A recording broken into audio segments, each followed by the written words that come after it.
নমস্কার সবাইকে, কেমন আছো তোমরা সবাই? আশা করছি খুব ভালো আছো। আমার নতুন একটা ভিডিওতে অনেক অনেক স্বাগত জানাই। প্রথমেই খাবার দিয়ে ভিডিওটা শুরু করে ফেললাম, কারণ ভিডিও করার প্ল্যানটাই ছিল না।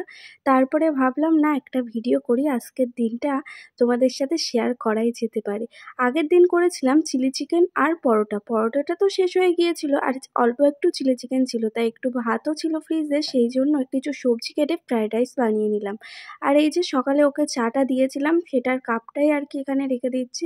তারপরে এই যে এখানে চিলি চিকেনটা একটু গরম করে নিচ্ছিলাম, তারপরে আমি আমার খাবারটাও বেড়ে নিয়েছিলাম আর সাথে ওরটাও বেড়ে নিয়েছিলাম। আমারটা বেড়ে অপেক্ষা করছিলাম ও কখন আসবে।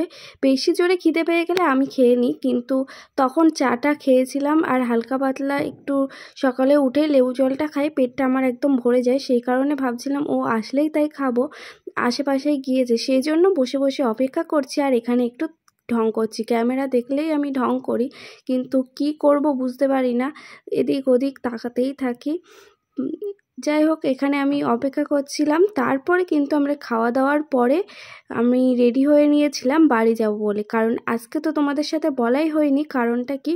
কারণ হচ্ছে আমার পিসির মেয়ের আজকে আইব্রো ভাত দিত মা, আর মার একা অনেক কিছু করতে পারতো না, অনেকটাই রান্নার ব্যাপার ছিল সেই কারণে।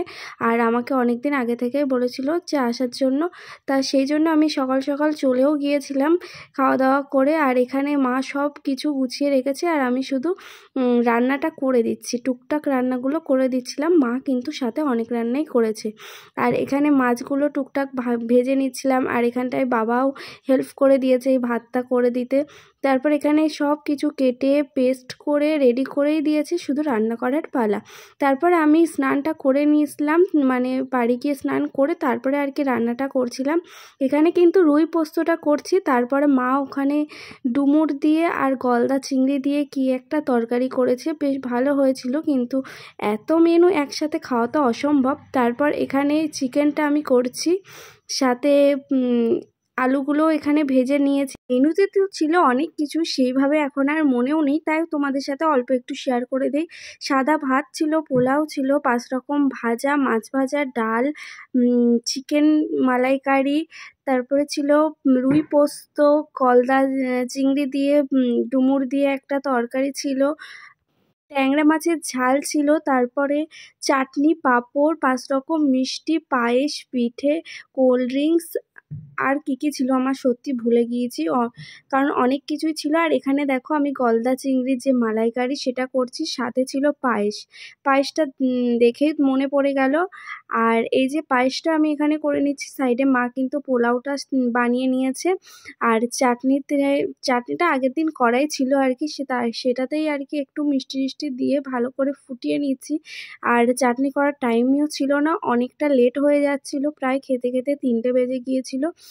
অনেকটা রান্না বেলা হতেই আর কি শুরুটা করা হয়েছিল সেই কারণে। আর এখানে এই যে আমি পাঁপড়টা সবার শেষে ভেজে নিচ্ছি, তারপর স্যালাডটাও কেটে নিয়েছিলাম পরে।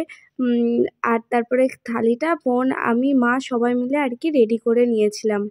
এখানে দেখো কত সুন্দরভাবে সাজানো হয়েছে ফুল দিয়ে। বাবা কিন্তু এইগুলো নিয়ে এসছে ফুল টুলগুলো, আর এখন তো বেশ ভালো লাগে, সবাই এখন সাজায় ফুল টুল দিয়ে। আমার বেলায় তো অনেকেই সাজিয়ে দিয়েছিল, বাড়ির থেকেও দিয়েছিল, সেই মতো আমিও সবার আইব্রো ভাতে স্পেশাল করার চেষ্টা করি। আর এখানে দেখো বোন রিং লাইটটা দিয়েছে, কারণ আলো কম। তারপর এখানে আশীর্বাদ পর্ব চলছে, মা বাবা সবাই মিলে আর কি আশীর্বাদটা করে নেবে। আশীর্বাদের পরে আমরা যারা ছোটরা ছিলাম সবাই মিলে আর কি একটু একটু করে পায়েস খাইয়ে দিচ্ছিলাম।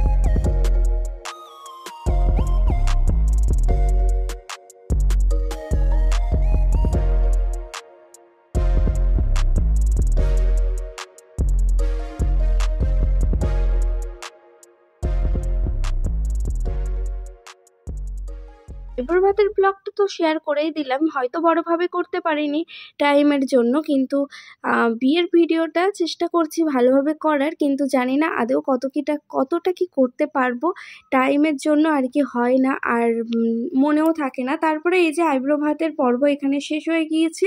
তারপর আমি এখানে বসে বসে আবারও ঢং করছি, কারণ যখন আমার কাজ থাকে না ক্যামেরা অন করে একটু ঢং করতে থাকি, মানে চা খাচ্ছিলাম আর সবাই মিলে গল্পও করছিলাম। আর এখানে আমি রাতে চলে যাব, কারণ বাড়িতে কেউ ছিল না, আমরা দুজনেই ছিলাম, সেই কারণে আর কি রাতে চলে যাব। এই জন্য চুল টুল বেঁধে রেডি হয়ে নিয়েছিলাম। আর এখানে দেখো ছোট্ট একটা বুকে মতো বানিয়েছি, স্পেশাল দিনে স্পেশাল মানুষকে দেওয়ার জন্য হাতে বানানো একটা গিফট। 8টা গোলাপ আছে, কারণ 8টা বছর হয়ে গিয়েছে ওর সাথে, সেই জন্য।